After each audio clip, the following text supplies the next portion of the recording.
Man, this fucking game sucks balls. Why am I playing this? Let's do something about it. So you want to bake some damn good cookies, don't you? Well, how do we begin with this? We're going to need a few simple ingredients. Let's list them out.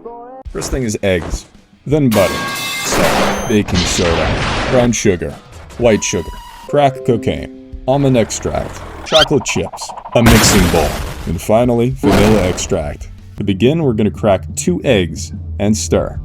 Now we're going to pour in a cup of butter, melted but given time to cool to room temperature, and stir.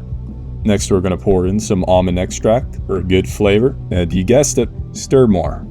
Now it's time for the solids. First, start with white sugar, about a cup. Now we'll pour in a cup of brown sugar, and, well, stir again.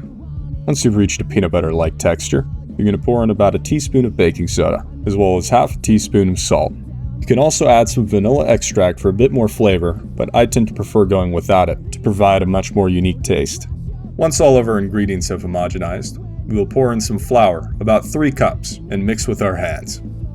Once you've mixed it enough to the point that it doesn't stick to your hands anymore, we can pour in the chocolate chips, and mix with our hands further.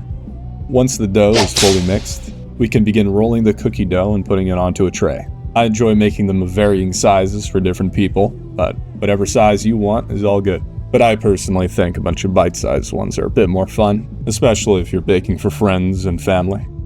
Now that we have everything mixed, it's time to put everything into the oven, at 350 Fahrenheit to be exact. The time for baking can vary from, 10 minutes to 8, but overall, just wait until the cookies are browned and you'll have a good result.